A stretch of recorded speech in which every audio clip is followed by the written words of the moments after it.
farmer might do his figures now and he might say, oh sure, I'm okay, I don't need to apply for anything. But bear in mind, you're compliant now with the current regulations. The chances are you won't be compliant in maybe 12 months' time. Now, bear in mind as well that normally when the department introduce new regulations in terms of storage, they will give approximately 12 months to become compliant. So after the new figures are introduced, the department could give an additional 12 months for people to be eligible to apply under the current regulations, I suppose, such are the current storage figures.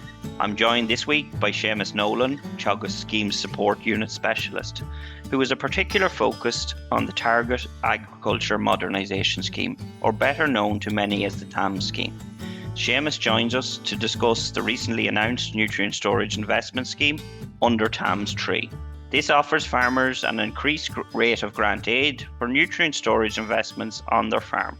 Maybe to start, Seamus, will you outline what is available to farmers under this new nutrient storage element of TAMS 3?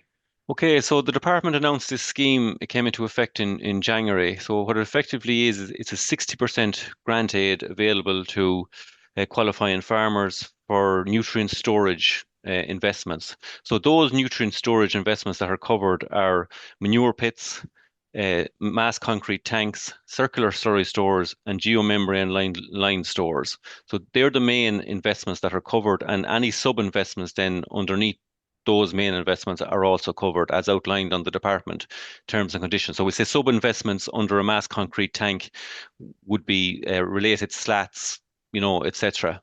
So they're the investments that are covered. It's very attractive grant, 60%, and it's essentially available to all qualifying farmers. So up until the announcement of this, if a farmer was applying for, it's really slurry storage and farmyard manure storage, Seamus. I'm right in saying that would have been a 40% grant available to farmers. 40% available to the general farmer, we'll say. Prior to this, the young trained farmer or the woman farmer or an organic farmer would have been eligible for 60% grant on those. But it was all coming out of the one ceiling. All right. Now this nutrient storage scheme has its own independent ceiling, so which effectively doubles the amount of overall grant that's available for an animal housing structure for all farmers. So they have an individual farmer has a 90,000 ceiling at 60% for the nutrient storage element, and they also have a 90,000 ceiling then, assuming that they have no other investments taking place, a remaining 90,000 ceiling to put the shed over the tank, and that will be available at 40% for the ordinary farmer, as we'll say, or that will still be available at 60% then for the young farmer or the woman farmer or an organic farmer. And that's important in the fact that maybe some farmers have used maybe TAMS 3 already, Seamus, and are maybe looking at this and going, oh, well, sure, I've used a chunk of my reference costs already, but this is separate. So a farmer may have used TAMS 3 funding already, but this is a completely separate scheme, so they're eligible for the full 90,000 as it's a separate ceiling. Correct. So they have the full 90,000 available for the nutrient storage element. But we'll say, for example, if they had invested in collars or in a drafting system and spent 20,000 on that 20,000 would have come out of their existing 90,000 ceiling, which would mean that they have only 70,000 remaining to spend on the shed now to go over the nutrient storage.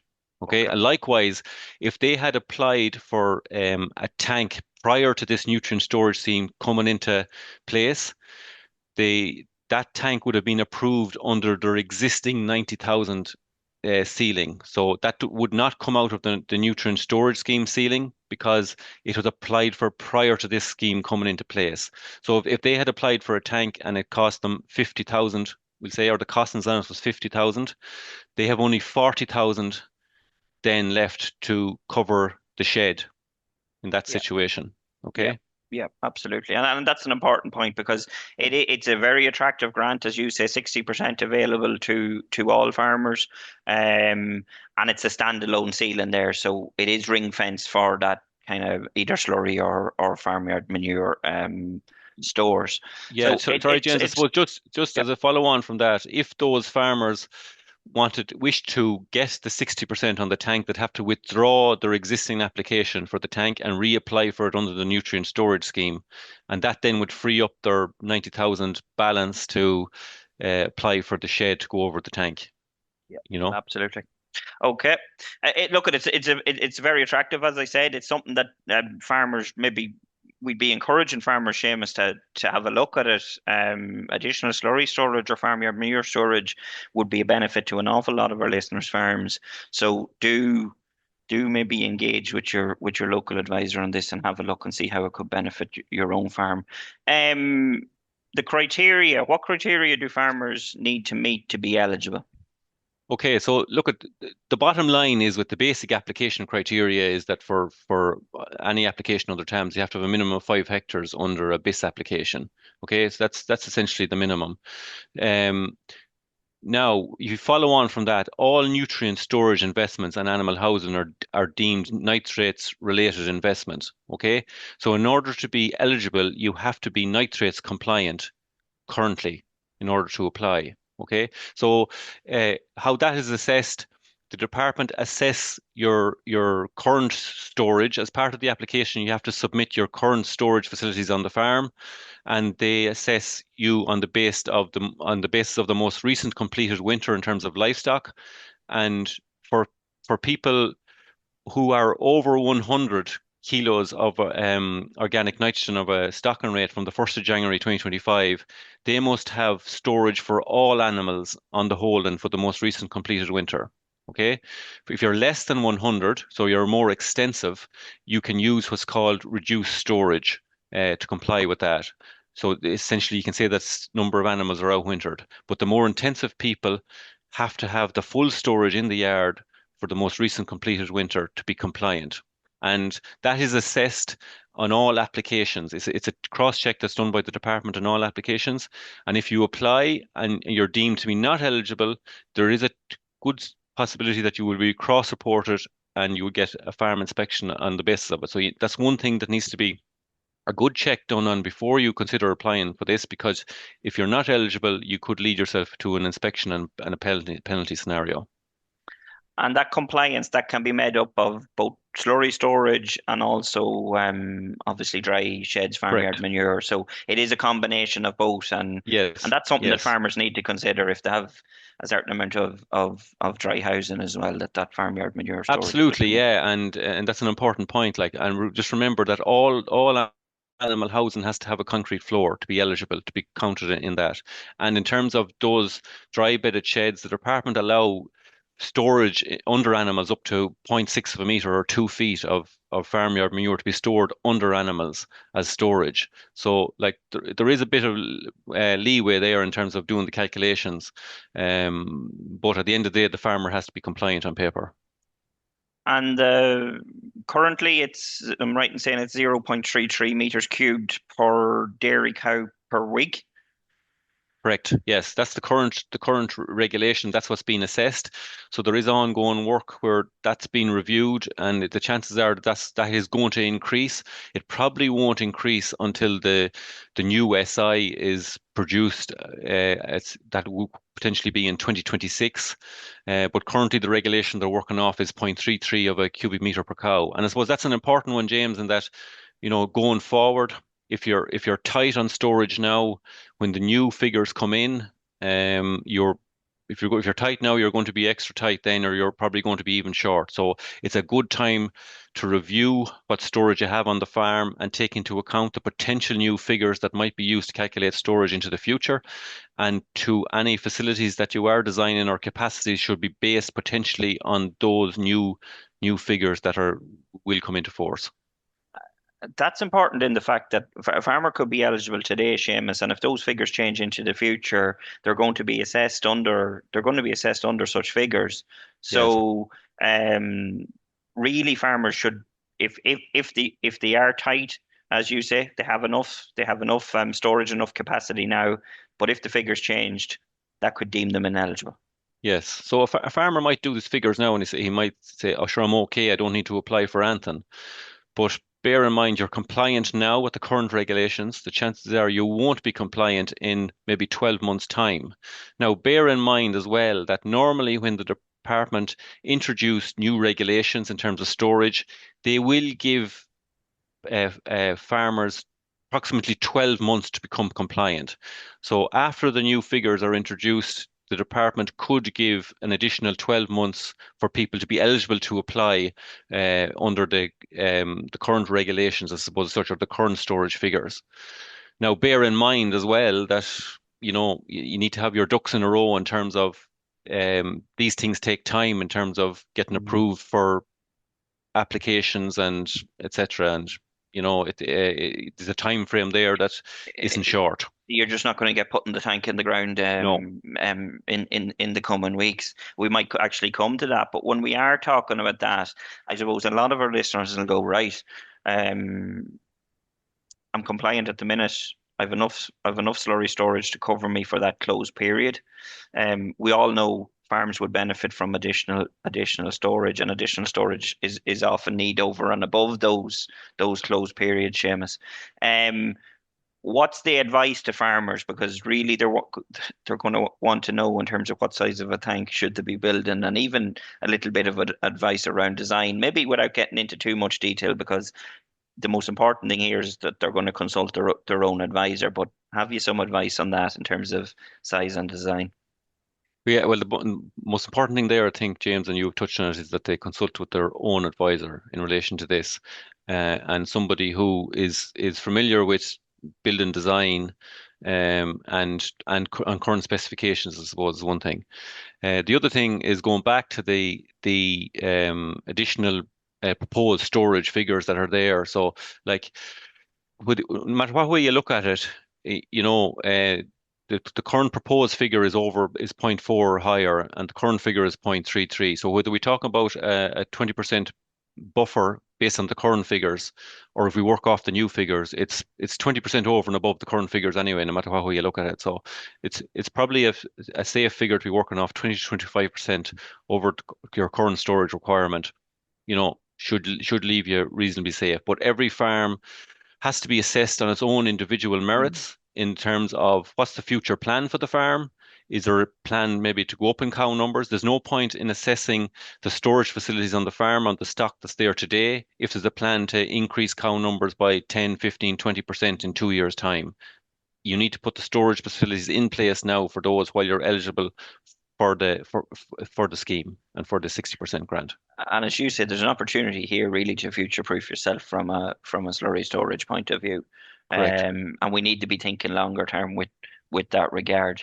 The design piece, I suppose you mentioned it at the start. And not every farmer will maybe want to avail of that at that point in time with regards maybe putting animal housing above a slurry store. But that needs to be considered, I suppose, Seamus, in terms of the placement to make sure that if there is an opportunity or there is a requirement there to put an animal housing structure over and above it, that it fits well, um, good cow flow, good cow comfort, and that it works with the running of the farm. Absolutely, yeah. So like it's important that it's all right to just throw a tank somewhere like in terms of storage, but if it's a plan to put a facility over that tank in mightn't be for a couple of years, but that facility fits in well and with the existing flow around the yard and is rightly positioned.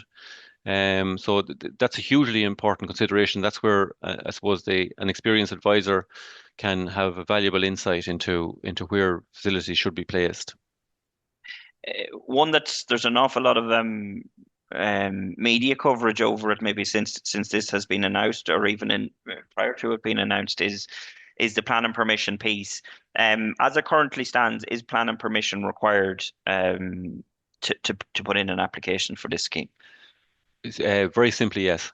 So the bottom line is every structure, any kind of a structure at all under the department's TAMS scheme requires either full and final plan permission at the time of application or a declaration of exemption. Okay, so both of those have to come from the local authority. Okay, whether there's a declaration of exemption comes from the local authority, and obviously the plan permission comes from the local authority as well. So that's the most important thing. A farmer has to have at the time of application, and in most cases, these will require planning permission. They won't get through on an exemption unless Mm. it's a very small facility a very small existing yard. It may get through on an exemption, but in general, they require full and final planning permission. And the very minimum that takes is 3 months from the date of application or the date of submitting the application for planning permission. So that And the takes time. reality is, our listeners, Seamus, are commercial dairy farmers. So, Yeah. as you said, they're not going to fall under that threshold for exemption in the majority of cases. So, planning permission is required. You mentioned it there. It takes that kind of that 3 month period at a Well, sure, minimum. it's a minimum of 3 months. That's providing that there's no additional information looked for, that there's no objections or observations or submissions. And we all know, going reading media articles, when objectors get involved, it it can go anywhere after that. So Mm. it's a minimum of 3 months, all going well. Okay. So Uh, you once you submit your application, for planning permission, it's 3 months then before you can apply for TAMS, provided you have the planning permission within the 3 month period. yeah.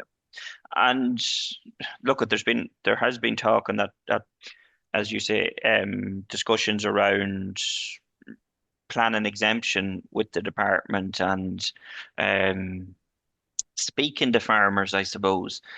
An awful lot of them are maybe sitting, waiting, hoping for this to come true, Seamus. But Hmm. you've mentioned it there in terms of maybe some farmers may actually get caught out by waiting with regards actually being eligible for the scheme under current nitrates regs. Where or what has the Department of Agriculture said to use with regards to that?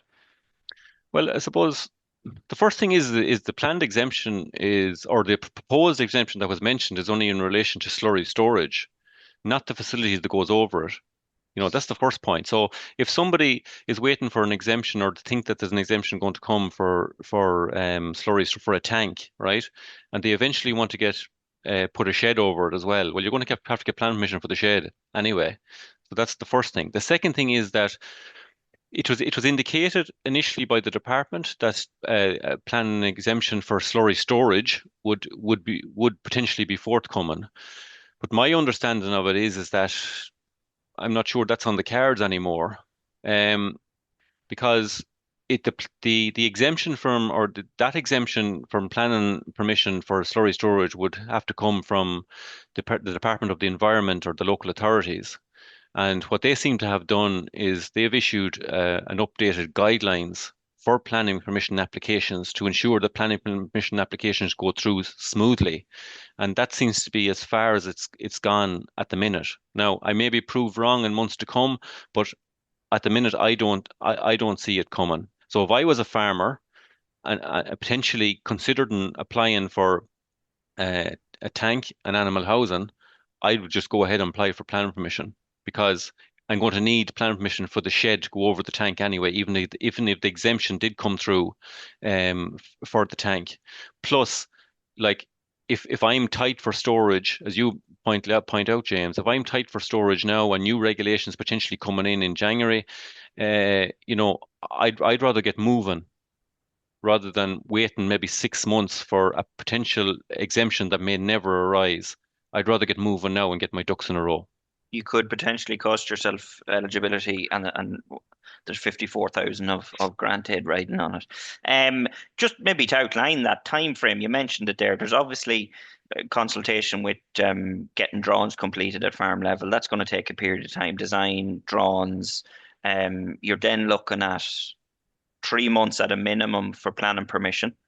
Yeah. If we step that on forward, like how long does this process take before the digger lands in the yard to dig the hole, Seamus? Okay. Well, the first thing is I wouldn't be just booking the digger man straight away, right? So all going well, right? We say I apply for planning permission today.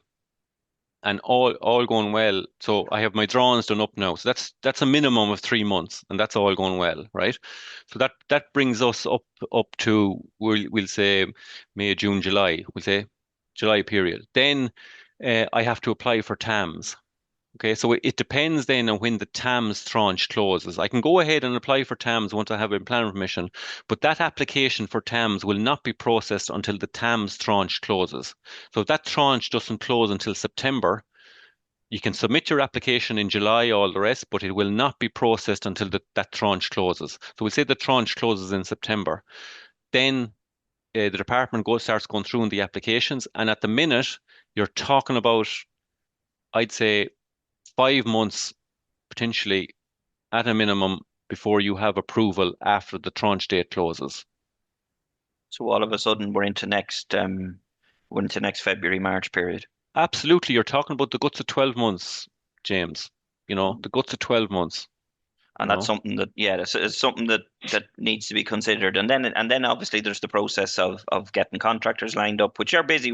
We obviously see or envisage a big uptake of this. So the contractors are going to be busy in terms of completing the works as well. Yeah, and look at that 5 month approval isn't a criticism of the department. Like, there has been a lot of interest in them in the scheme in prior tranches that have up to 6,000 applications per tranche, you know.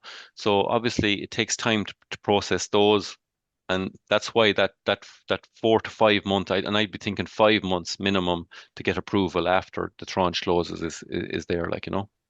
Really, what you're saying to me is if you want it in play for winter 26, you would want to be getting you'd want to be getting a move on. Correct. Okay. The reference costs and there is also some talk of those being reviewed and subsequently updated. I suppose why is this? The bottom line is, which I suppose the reference cost for some items, in particular concrete related items, is out of sync with the current concrete costs. So the department are undertaking a review of the costings, uh, and it is kind of aimed. I think that those new costings will come into force towards the end of this year for any tranches for the end of this year. So they'll only apply to applications submitted in a certain tranche. Those costs won't be backdated. If you have an application already in the system, the costs won't be backdated. So they'll be effective from a tranche, a certain tranche going forward. That's a part one, and sometimes I think maybe farmers that have been updated in the past, and some farmers maybe get a little bit confused. If they've been updated, well, surely my application. If your application is in prior to that update, Mm, you're using the previous reference cost. correct. Yeah. Okay. Um, when it comes to then applying for the scheme, you mentioned it there. There's rolling tranches, and what is there any? We'll say, is there any common mistakes or mistakes that farmers need to be mindful of that might slow up that process further, or even deem an application ineligible? I'd say one of the probably most important ones there is that, especially when you're involving a building and a tank, that the person that you get to draw up those drawings to be submitted for planning permission and subsequently used for TAMS, that those drawings are up to specification. So look, the Department of Agriculture has specification for all structures, animal housing, tanks, etc.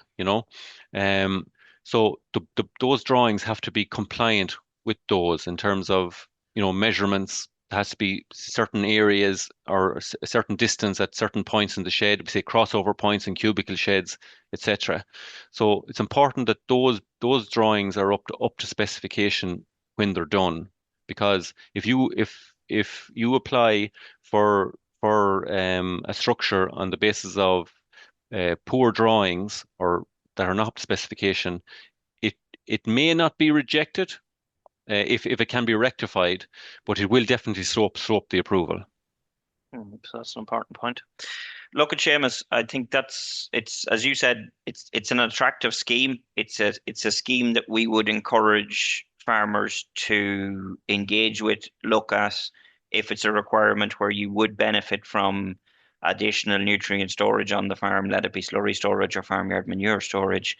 Um, do have a look at it because 54,000 of grant aid available there for a €19,000 investment. Yeah, So just on that, James, just maybe a final point. Remember, a registered farm partnership will have double the 90,000 in available for the nutrient storage scheme. So that's doubly attractive for those. Yeah. yeah, and that's an important aspect for if they are, or if they're thinking of engaging maybe in a farm partnership. Yes. They have to be in the farm partnership, Seamus, to Yes. avail of that. So Yes. there's no point, we'll say, applying this year and going into a farm partnership next No. year. Yes, at the point The of application is application. approved under the entity that applied. So if the entity applied as an individual, it's approved as an individual. So if you want to get the double ceiling, as we call it, or the 160,000 ceiling for the nutrient storage scheme, you have to apply as a registered farm partnership. So thanks a million, Seamus. That's it for this week's episode of the Dairy Edge podcast. My thanks to Seamus Nolan for joining me on this week's show. If you have any questions about this week's episode or have suggested topics you would like discussed, you can send them to us at dairyedge.podcast@teagasc.ie. Don't forget to rate, review and subscribe to the podcast. You can listen on Apple, Spotify or wherever you get your podcasts. And for more information, go to the Teagasc website at teagasc.ie. I'm James Dunne, and join us next time for your Dairy Edge.